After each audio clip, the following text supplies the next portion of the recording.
네, 심리학자이자 또 저널리스트인 장 프랑스와 마르미용이라고 하는 분이 있습니다. 이름이 어려운데 이분이 인류의 대표적인 오판의 역사, 잘못 판단한 그 오판의 역사를 다룬 책이 한 권 있습니다.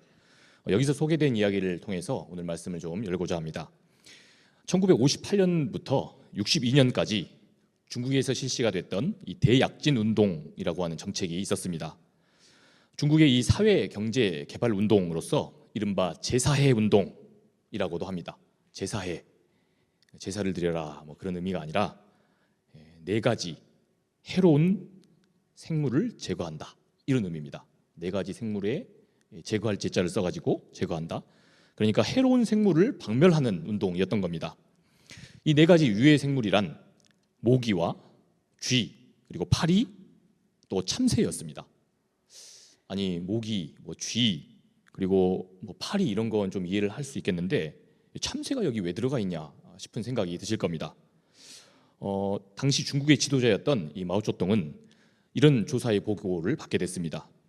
참새 한 마리가 1년 동안 대략 이 바닥에 떨군 이 곡식들을 4.5kg 정도 먹는다. 이런 조사 보고를 받게 된 겁니다. 이렇게 되면 한 사람당 만약에 중국 사람들 전체가 한 100만 마리 정도의 참새만 잡아주면 평생 그러면 6만 명이나 되는 인민을 한 해에 계속해서 이렇게 먹여 살릴 수 있는 겁니다. 그래서 이 자본주의의 이 적이다 해가지고 참새를 그렇게 징용 수배를 내려서 여기에 이제 모든 프로젝트에 다 이제 모든 중국 인민들이 다 동원이 된 겁니다. 58년부터 모든 인민들이 이 참새 박멸 전투 운동에 참여한 거죠. 당시 이 프로젝트에는 어른, 아이 할 것 없이 다 동원이 됐답니다. 심지어 이 참새들을 잡는 그 방법 중에는 아주 우스꽝스러운 엽기적인 방법도 있었답니다. 사람들이 밤늦게까지 처음에는 막 대포도 쏘고 막 화약도 쏘다가 이게 너무 돈이 들지 않습니까? 그래서 이제 사람들이 그 밑에 참새들이 있는 그 나무 밑에 다 뭐 올라가서 잡을 수 없으니까 계속해서 소음을 일으키는 겁니다. 밤늦게까지 잠도 자지 않고 소음을 일으켜서 참새가 놀라가지고 잠을 못 자는 거죠. 그러면 수면 부족에 시달리다가 참새가 결국 떨어져 죽는다는 겁니다. 그런 작전까지 펼치면서 참새를 잡았습니다. 무슨 말도 안 되는 프로젝트인가 싶은데 이게 성과가 대단했답니다. 쥐는 무려 15억 마리가 잡혔고 파리하고 모기는 무려 11만 1,000톤 그리고 불면증을 유도해서 잡은 이 갖가지 방법으로 죽은 이 참새들 그렇게 박멸된 참새들은 10억 마리나 됐답니다. 엄청난 참새들을 잡은 거죠. 여러분 그런데 이 마르미용에 따르면 이 프로젝트는 처참한 실패로 끝났습니다. 참새가 바닥에 떨어진 곡식을 먹는다는 이 단면만을 보고 너무도 섣부른 결정을 해버린 겁니다. 그런 나머지 참새가 이 곡물이 성장하는데 유해한 그런 해충들을 먹는다는 사실을 그런 해충을 먹이로 삼는다는 것을 잊어버린 겁니다. 참새가 사라지니까 급기야 어마어마한 메뚜기 떼가 번성을 했습니다. 이 메뚜기 떼가 어떻게 됐겠습니까? 어떤 분들은 이 메뚜기를 구워 먹으면 되지 않냐. 근데 그게 아니고 메뚜기가 승리했습니다. 곡식을 다 먹어버린 겁니다. 중국 전역에 대기근이 벌어졌습니다. 이 기간 인민들은 생존을 하고자 식인까지 감행하는 그런 상황에 치달았습니다. 급기야 3천만 명이 죽고 나서 그제서야 이것을 철회했답니다. 그 전에 뭐 했냐? 괜히 항의했다가 죽을까 봐 마오쩌둥이 결정한 것인데 항의했다 죽을까 봐 아무도 말을 못한 거죠. 결국 3천만 명이 죽고 난 뒤에야 이 유해생물을 참새 대신 바퀴벌레로 바꾸고 이게 일단락이 됐다고 합니다. 여러분 우리가 인생을 살아가면서 확신에 찼다 싶을 때 사실 그때 우리가 조심해야 합니다.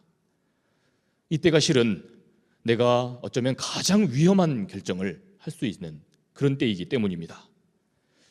살면서 우리가 정말 충분히 확인해보고 또 거기에 대해서 충분히 연구해보고 또 그 사람의 입장에서 그 형편의 입장에서 우리가 신중하게 고민해보지 않고 그렇게 함부로 말하고 그렇게 함부로 행동한 결과로 인해서 우리가 판단을 그르치게 될 때가 있다는 겁니다. 더더구나 내가 그 분야의 전문가도 아니면서 이 마오쩌둥처럼 소신을 갖는 것 여러분 이렇게 되면 사회에 재앙이 일어나는 겁니다. 이처럼 위험하고 무서운 일이 없는 겁니다. 그러한 소신으로 크고 작은 심각한 오판을 내려서 작게는 누군가에게 상처를 주고 또 함께하는 모두에게 공동체의 대혼란을 줄 수 있다는 겁니다. 오늘 우리 하나님이 주시는 말씀은 바로 이러한 문제들에 대해서 우리에게 깊은 도전과 성찰을 줍니다. 우리 다 함께 오늘 말씀 7절에서 9절 말씀을 보겠습니다. 두로를 떠나 항해를 다 마치고 돌레마이에 이르러 형제들에게 안부를 묻고 그들과 함께 하루를 있다가 이튿날 떠나 가이사라에 이르러 7 집사 중 하나인 전도자 빌립의 집에 들어가서 머무르니라. 그에게 딸 넷이 있으니 처녀로 예언하는 자라. 여러분, 지난 시간까지 우리는 이 바울이 예루살렘으로 가는 것을 목표로 삼았고 그렇게 전심으로 전력으로 달려가는 것을 보았습니다. 밀레도를 지나서 이제 두로에 잠시 머뭅니다. 그리고 여기서 믿음의 동역자들을 만나는 이야기까지 지난 시간 우리 신동욱 목사님 통해서 말씀을 나눴습니다. 바울은 이미 밀레도에서부터 내가 오순절 이전까지 반드시 예루살렘에 당도하겠다, 이런 결연한 의지를 가지고 그렇게 나아갔습니다. 그렇게 바울은 7절에서 두로를 떠나 돌르마이를 지나고 이튿날 가이사랴라고 하는 오늘 이 말씀의 배경이 되는 곳에 이릅니다. 이곳에서 가이사랴 교회를 섬기고 있던 전도자 빌립 집사님의 집에 머뭅니다. 여러분, 빌립은 우리가 다 알다시피 초대교회 7 집사 중 한 분입니다. 스데반 이후에 두 번째로 유명한 사람이었습니다. 빌립 집사님은 이 앞서 에티오피아의 간다게 여왕의 그 국고 재정을 맡은 그 재정부 장관을 회심시키는 그런 놀라운 이방인 선교의 어마어마한 그 역사를 이룬 사람입니다. 이처럼 빌립은 자기처럼 이방인 전도에 성과를 내고 또 여기에 굉장한 관심을 갖고 있었던 사람입니다. 그러니 바울은 자기처럼 이런 이방인 선교에 열심히 했던 이 빌립에게서 뭔가 지금 자신의 그 앞으로의 진로, 여기에 대한 아주 중요한 단서를 얻고자 했는지도 모릅니다. 그래서 이 중요한 다급하게 지금 오순절 전에 가겠다 하는데 이 빌립 집사님의 집에 며칠을 머뭅니다. 말씀은 이 빌립 집사님에게 4명의 딸이 있었다라고 말합니다. 그런데 이들은 모두가 예언의 은사를 갖고 있었다라고 말씀합니다. 그런데 정작 이렇게 자세하게 보도를 해놓고는 그리고 나서는 정작 바울에게 이 빌립의 4명의 딸이 예언을 할 것처럼 보이는데 정작 예언을 하는 사람은 또 따로 있습니다. 우리 그 말씀 10절에서 11절도 봅시다. 여러 날 머물러 있더니 아가보라 하는 한 선지자가 유대로부터 내려와 우리에게 와서 바울의 띠를 가져다가 자기 수족을 잡아매고 말하기를 성령이 말씀하시되 예루살렘에서 유대인들이 이같이 이 띠 임자를 결박하여 이방인의 손에 넘겨주리라 하거늘. 당시 이 유대 땅에서 활동을 하고 있었던 아주 유명한 이름이 알려져 있던 이 아가보라는 선지자가 있었습니다. 그런데 이 아가보 선지자가 바울이 예루살렘으로 가게 되면 당신 체포돼서 잡혀갈 거다, 이렇게 언급을 한 겁니다. 아가보는 바울이 가려고 했던 이 유대 땅, 바로 예루살렘에서 왔던 사람입니다. 그러니 어떻겠습니까? 지금 누구보다도 이 예루살렘에서 돌아가는 상황을 가장 잘 알고 있던 사람입니다. 그런 그가 이 유대 땅에 와서 이 가이사랴에서 110km가 넘는 그 엄청난 거리를 달려와서 위험을 알리고자 찾아온 겁니다. 그렇게 주님의 동역자 바울을 지키고자, 바울을 살리고자 간절한 그 예언, 이 마음을 담아서 예언을 한 겁니다. 다수의 학자들은 이 대목을 말하면서 이 앞서 빌립 집사님의 예언하는 딸들 역시 아마 비슷한 예언을 했을 것이라고 봅니다. 바울에게 예루살렘으로 가지 말라, 당신 죽는다, 이렇게 권면을 했다는 겁니다. 여러분, 이미 정황상 우리가 봤습니다. 2주 전에 밀레도에서도 그랬고 또 지난주에 살펴본 대로 두로에서도 주의 형제들이 불길하다 계속 막았습니다. 당신 예루살렘에 가면 죽을 겁니다. 이제 빌립의 예언하는 4딸뿐만 아니라 그 예루살렘의 정황을 누구보다 잘 아는 아가보가까지 지금 당신 거기 가면 죽습니다. 그러니 거기 가지 마십시오, 이렇게 알린 겁니다. 그러자 그 말을 듣고 바울과 함께 일행으로 있었던 동료들이 다 같이 동요합니다. 우리 그 생생한 그 장면을 12절 말씀을 통해 봅시다. 우리가 그 말을 듣고 그곳 사람들과 더불어 바울에게 예루살렘으로 올라가지 말라 권하니 아멘.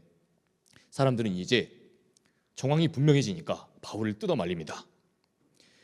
밀레도에서 이 에베소 장로들과 작별하고 있었던 그때만 해도 그저 예감이 아주 짙은 것뿐이었습니다. 그런데 두로의 형제들도 이거 불길하다. 우리가 들어보니까 예루살렘 사정이 지금 당신을 굉장히 위협하고 그러고 있다. 그런데 빌립의 딸들조차 거기 가면 안 되겠다. 내 딸이 똑같이 그렇게 말하는 겁니다. 게다가 현장에 빠삭한 당시 그 사정에 현지 사정에 빠삭한 아가보까지도 거기 가면 당신 죽습니다. 이렇게 간절히 지금 바울을 막아선 겁니다. 그러면서 11절에 보면 아가보는 심지어 이게 성령이 말씀하셨다 그렇게 말하며 신신당부를 하고 있습니다. 자, 이제 우리는 이 걱정하며 말리는 이 사람들을 뒤로하고 바울이 어떻게 선택하는가, 이 바울의 선택만을 남겨두고 있습니다. 예루살렘에 가면 해를 입을 것이 이제 거의 기정사실이 되어 있는 마당에 바울은 과연 어떤 선택을 내립니까? 우리 다 함께 13절 상반절 말씀을 먼저 보겠습니다. 바울이 대답하되 여러분이 어찌하여 울어 내 마음을 상하게 하느냐. 여러분, 바울이 그렇다면 여러분들이 다 저를 이렇게 걱정해 주시니까 제가 제 뜻을 접겠습니다. 바울이 이렇게 나온 것이 아니라 바울은 이렇게 말합니다. 여러분이 어찌하여 이렇게 슬프게 울어서 제 마음을 이렇게 상하게 하십니까? 바울이 이렇게 말한 겁니다. 그런데 여기서 어찌하여 내 마음을 상하게 합니까? 여기서 상하게 했다라고 하는 이 표현을 헬라어 원문으로 보면요, 이 쉰스립톤테스예요. 이 쉰스립토라고 하는 이 어원을 써서 말합니다. 이 단어는 산산이 조각내다 혹은 흔들리게 하다라는 뜻이 있습니다. 흔들리게 했다. 그러니까 이 원어의 의미를 살려서 읽으면 이렇게 됩니다. 어찌하여 여러분들이 이렇게도 슬프게 날 위해서 울어서 내가 결정한 이 사항을 흔들리게 만듭니까? 이렇게 말한 겁니다. 여러분, 그러니까 이 헬라어 원어를 그대로 보고 읽으면 무슨 의미가 됩니까? 그러니까 지금 바울도 어땠다는 겁니까? 바울도 흔들렸다는 겁니다. 그 마음이 심히 요동치고 그 길을 안 가고 싶고 그 선택을 피하고 싶었다는 겁니다. 더욱이 자신을 지금 아끼고 사랑하는 사람들이 자기를 걱정하는 그 마음으로 이렇게 말하고 있습니다. 그걸 또 누구보다 잘 아는 바울입니다. 그랬으니 지금 바울도 흔들릴 수밖에 없었다는 겁니다. 여러분, 우리가 이 대목에서 우리들의 신앙생활과 그 삶에 있어서 아주 놓치지 말아야 할 중요한 점이 있습니다. 여러분, 우리가 성경 말씀을 읽을 때요, 절대로 이 성경의 말씀을 위인전처럼 읽어서는 안 됩니다. 어떻게 읽으면 안 된다고요? 위인전처럼 읽으면 안 된다는 겁니다. 물론 성경에는 믿음의 본이 될 만한 그러한 놀라운 결단으로 그렇게 나아간 사람들의 이야기가 나옵니다. 그러나 우리가 거기서 분명하게 주목해야 할 점은요, 그러한 믿음의 결단을 내린 사람들, 이러한 신앙인들이 하나같이 자기의 힘과 자기의 능력과 자기의 그 의지로 이러한 위대한 선택을 한 것이 아닙니다. 여러분, 이것은 분명합니다. 철저하게 그럴 수 없었던 사람, 그러한 능력이 1도 없었던 사람들이 자신에게 능력을 주시는 하나님, 그 도우시는 성령님의 힘을 의지해서 자기의 여건, 자기의 그 상황, 자기의 형편, 그 열악한 현실과 한계를 뛰어넘었다는 겁니다. 그 한계를 뛰어넘어 결단을 할 수 있었다는 겁니다. 어떻게요? 자기 힘과 능력이 아니라 그러한 힘이 없는 사람들이 주님이 용기와 소신을 주시니까 그러한 믿음의 결단으로 나아갈 수 있었다는 겁니다. 여러분, 그러니 우리가 성경을 읽어갈 때 우리가 진짜 눈여겨봐야 할 것은 따로 있습니다. 그 사람들이 믿음으로 선택한 그 선택이 아니라 하나님이 역사하시는 겁니다. 하나님이 대체 그 사람에게서 어떻게 일하시는가, 어떻게 감동을 주시는가. 겁도 많고 용기도 없고 별로 배포도 없어서 별 볼 일 없는 사람들이 어떻게 하나님께 붙들려서 놀라운 믿음의 길을 걸어가게 되는지, 하나님이 어떻게 그 사람들을 그렇게 인도하셨는지, 여러분, 우리가 이걸 주목해서 봐야지 그 사람 안에 그런 능력이 있다고 보면 안 된다는 겁니다. 만약에 그렇게 되면 우리는 늘 성경을 읽으면서 좌절할 겁니다. 늘 실패하는 우리 보고 주눅이 들 겁니다. 나도 주님께 붙들리면 나도 할 수 있겠다가 아니라 그건 아브라함이니까 가능하죠.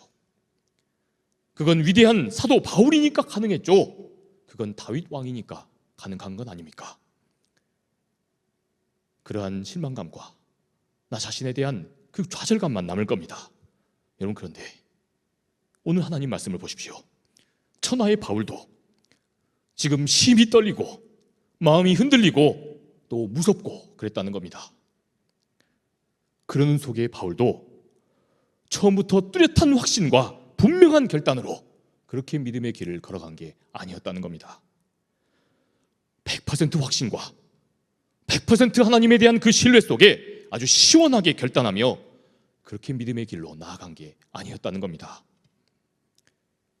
여러분, 놀랍지 않습니까? 이 신구약 성경 27권 중에, 이 신약 성경 27권 중에 13권의 책이 직간접적으로 이 바울의 저작으로 분류됩니다.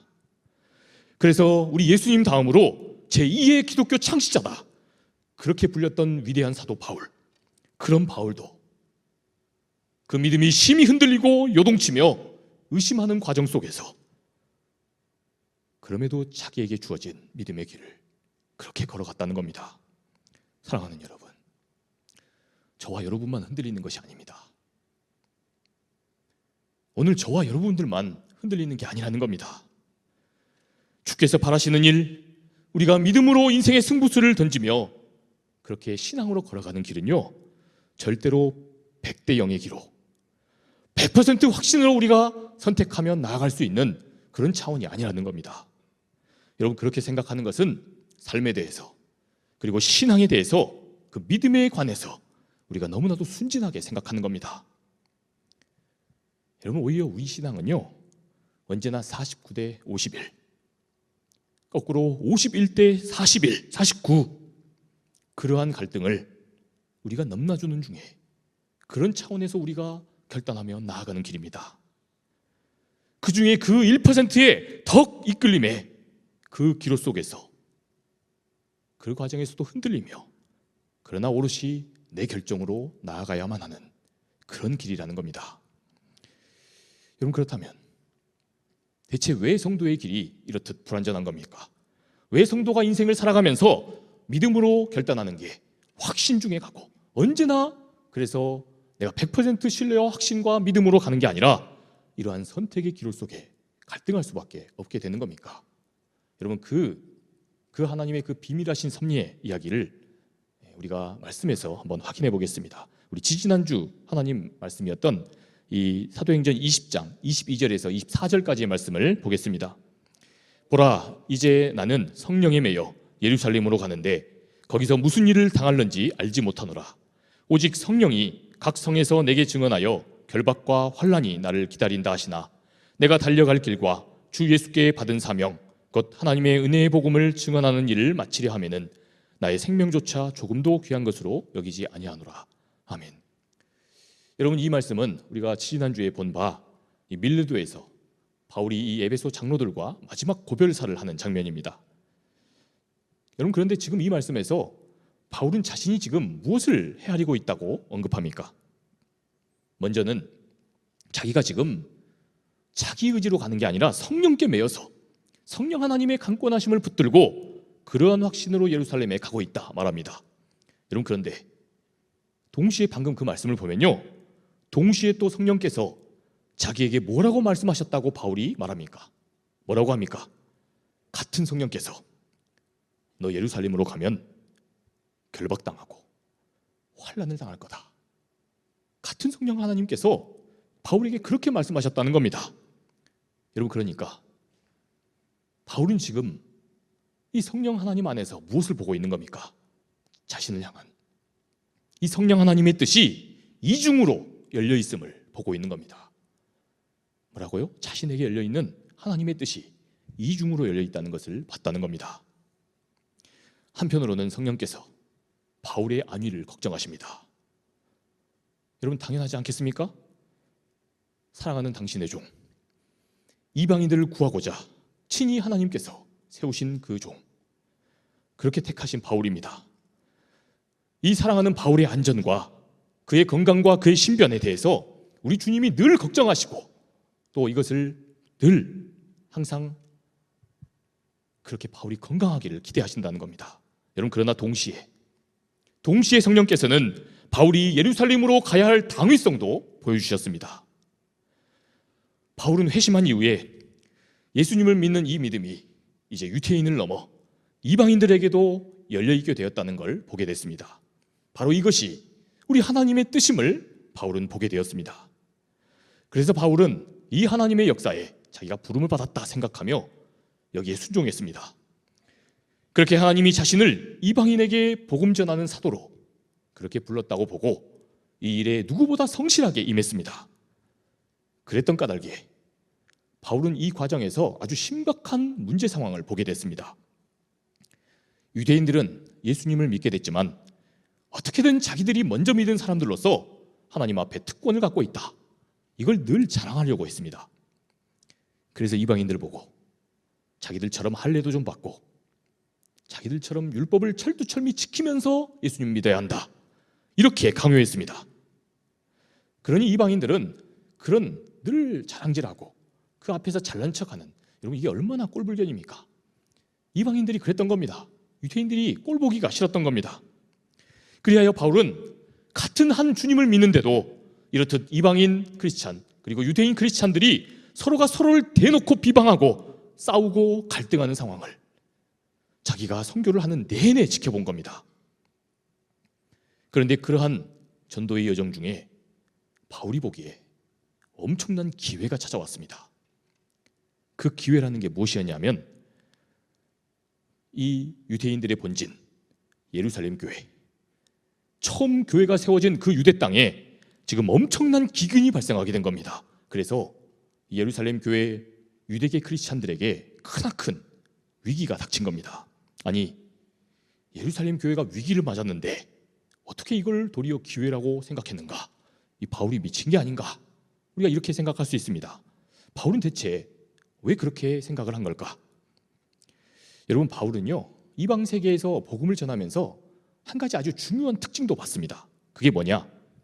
자기가 이방 지역인 이 시리아와 또 소아시아 그리고 유럽 지역을 넘어서 이 전도를 하다 보니까요, 아주 분명한 사실 하나가 이방인 교회들은 이 유대 예루살렘의 교회들보다 상대적으로 부유하다는 것이었습니다. 상대적으로 예루살렘 교회는 가난한데 이 교회들은 부유하다는 겁니다. 그런데 가뜩이나 이런 상황인데 본래 제일 가난하던 이 예루살렘 지역에, 이 예루살렘 교회가 있던 유대 지역에 대기근이 닥친 겁니다. 그러니 상황이 악화일로로 치닫는 겁니다. 그런데 바울이 생각하기에 지금 이 상황이 어쩌면 어려운 상황인데요, 이게 기회가 될 수 있다고 생각한 겁니다. 이게 묘한이 된다고 생각한 겁니다. 아니, 그게 무슨 소린가? 여러분, 만일에 바울이 생각하기에 부유한 이 이방 지역의 교회 성도들이 예루살렘 교회 성도들을 도와주면 어떻게 될까? 어려운 유대인 이 크리스찬들, 이 유대교, 이 유대인 교인들에게 구제의 헌금을 모아서 이방인 교회가 도와주면 어떻게 될까? 이걸 생각한 겁니다. 그렇게 하면 주 안에서 하나로 화해도 시키고 사랑의 관계로 회복되지 않을까? 목회자로서 늘 어떻게 하면 이방인 크리스찬들과 이 유대인 크리스찬들이 하나가 될 수 있을까? 이걸 늘 고민하던 바울이었기 때문에 이것이 묘수가 될 수 있겠다는 생각을 하게 됐던 겁니다. 바울은 이러한 묘수, 이런 놀라운 지혜를 성령께서 주셨다고 그렇게 여겼던 겁니다. 그래서 성령께 감사하면서 지금까지 이걸 실행해 옮겼다는 겁니다. 그래서 수년간 이 이방 지역의 교회들을 돌면서 예루살렘 교회 교인들, 이 불쌍한 대기근을 맞은 교회 교인들을 우리가 도와주자, 주 안에서 이들을 살리자, 그렇게 헌금을 모금하고 또 모금했던 겁니다. 이 헌금이 전달되게 되면 도움을 받은 예루살렘 교인들은 이 유대인들은 이방인 크리스찬들 때문에 자기의 생명을 보존할 겁니다. 그렇게 되면 이제 자신들의 생명의 은인이 된 이 이방인 크리스찬들 앞에 다시 자기를 막 자랑하고 자기가 먼저 선택받은 것에 우쭐거리지 않을 겁니다. 반대로 이방인들은 어떻겠습니까? 잘난 척하는 이 유대인들이 미워서 늘 욕하고 짜증냈던 이방인 크리스찬들도 달라질 겁니다. 자신들의 헌금으로, 자신들의 그 도움으로 인해서 예루살렘 교인들이 살아났고, 이로 인해 감사하는 그 유대계 크리스찬들, 이들이 우리와 하나구나, 이 사실을 도와주면서 깨닫게 될 거라는 겁니다. 그래서 예수 그리스도 안에서 우리 서로가 사랑하고 서로 아껴야 할 그런 존재들이구나, 한 형제요 한 자매라는 사실, 이런 일련의 과정들을 통해서 바울이 그걸 깨닫게 될 거라고 여겼다는 겁니다. 여러분, 바울은 철저하게 이러한 과업이 지금 자신에게 분명하게 보여주시는 우리 성령 하나님의 뜻이라고 여긴 겁니다. 그러니 지금껏 이 이방인 교회들을 돌면서 모금했던 이 헌금을 꼭 예루살렘에 가서 전달해 줘야 했던 겁니다. 그것이 목회자요 또 사도로서 분명한 자기의 사명이라고 확신을 했던 겁니다. 여러분, 그랬기 때문에 그래서 바울은 자기가 반드시 가야만 하는 그곳, 이 예루살렘 교회로 향해 갔던 겁니다. 그런데 역설적으로 지금 그렇게 자기가 가야 되는 그 예루살렘 지역이 어떤 상황이 된 겁니까? 자기가 목숨을 위협받는 곳이 돼버린 겁니다. 여러분, 그래서 지금 이게 바울에게서 갈등을 일으키는 상황이 된 겁니다. 성령 하나님께서 개방해 놓으신 49대 51의 그 상황이 된 겁니다. 51대 49의 그 상황이 돼버린 겁니다. 어떤 것을 선택해도 충분히 성령의 뜻을 따랐다고 볼 수 있는 그런 상황. 그러니 하나를 선택하면 지금 하나의 가치를 포기해야 하는 그런 갈등 상황에 놓여 있게 됐다는 겁니다. 여러분, 처음부터 옳음이 100%고 틀림이 0%다. 여러분, 그런 상황이라면 누가 갈등하겠습니까? 누가 이런 상황이라면 갈등하고 번민하고 이것을 망설이겠습니까? 여러분, 처음부터 우리의 신앙의 문제를 그렇게 생각하는 건요, 정말 순진한 생각입니다. 사랑하는 여러분, 그러면 여러분들이 이 바울의 상황이라면 여러분들은 무엇을 선택하시겠습니까? 그렇다면 우리가 이 바울의 선택이 어땠는지 우리 마지막으로 이 13절 하반절 그리고 14절 말씀을 보겠습니다. 나는 주 예수의 이름을 위하여 결박당할 뿐 아니라 예루살렘에서 죽을 것도 각오하였노라 하니 그가 권함을 받지 아니하므로 우리가 주의 뜻대로 이루어지이다 하고 그쳤노라. 아멘. 여러분, 바울은 자신을 아껴서 이렇게 예루살렘에 가지 말라고 만류하는 통에 잠시 흔들렸습니다. 흔들림 속에서 49대 50일의 그 기로 속에서 내 목숨을 부지하는 것, 그래, 하나님이 이걸 더 원하시지 않을까? 그래, 다른 방법을 통해서 내가 다른 수를 써서 하는 것도 나쁘지 않겠다 싶었다는 겁니다. 그러나 이 49대 50일의 기로 속에서 바울은 결국 예루살렘으로 가는 그 길을 선택했다는 겁니다. 사랑하는 청년 여러분, 성숙한 신앙이란 바로 이런 것입니다. 우리 인생의 문제와 이 삶의 문제가 언제나 늘 이렇게 애매하게 온다는 것, 이것도 성령 하나님의 뜻이 될 수 있고 또한 저것도 성령의 뜻이 될 수 있는 언제나 그런 딜레마 상황 속에 찾아온다는 것, 이 속에서 그러나 오롯이 믿음의 결단을 내려야 하는 것은 내가 하나님께 기도하고 신중하게 고민하며 그것이 내 몫으로 결단되어야 할 그런 일이라는 것, 여러분, 이것을 깨닫는 데서 성숙한 신앙이 출발하는 겁니다. 바울은 그렇게 함으로 자신 앞에 놓인 그 49대 50일의 그 선택지를 놓고 자기의 신변을 지키는 것보다 유대인 교인들과 자기가 그동안 사랑으로 목양했던 유대교 교인들과 이 이방인 교인들을 화해하는 길을 선택하고 그렇게 예루살렘으로 가기로 결단했다는 겁니다. 여러분, 여기서 이걸 선택했으니까 저건 틀렸다, 저걸 선택했으니까 이건 안 중요하다가 아닙니다. 내가 사는 것도, 내가 내 목숨을 부지하는 것도, 그리고 내 사명을 완수하며 예루살렘에 가서 죽게 되는 것도 둘 다 성령의 뜻이 될 것이니, 그러니 성령께서 1%더 기뻐하실 그 길을 믿음으로 결단한 겁니다. 여러분, 그것이 바로 믿음의 결단이요, 참된 신앙인으로 살아가는 그런 성숙한 믿음인 겁니다. 여러분, 그렇게 하니까 이제 성도들이 어떻게 합니까? 바울의 이 선택의 의미를 이 사랑하는 동역자들도 헤아립니다. 그렇게 성숙하게 받아들인 겁니다. 그래서 이들은 14절의 말씀대로 이렇게 말합니다. 오늘 설교의 제목이기도 합니다. 오직 주의 뜻대로 이루어지길 원합니다. 오직 주의 뜻대로 이루어질 겁니다. 여러분, 참으로 성숙한 목회자의 또 참으로 성숙한 반응의 성도가 아닐 수 없습니다. 사랑하는 우리 청년 여러분, 우리들 앞에 놓여 있는 우리의 삶의 문제와 우리들의 그 신앙의 문제 역시 마찬가지입니다. 종종 목회를 해가다 보면 성도들 간에 교회 상황을 두고 갈등과 또 다툼이 생기는 경우들을 봅니다. 그럴 때 어떤 사람들은요, 목에 핏대를 세우며 말합니다. 교회가 대체 왜 그런 겁니까? 왜 그렇게 결정을 하는 겁니까? 아니, 이게 이렇게 결정하는 게 교회입니까?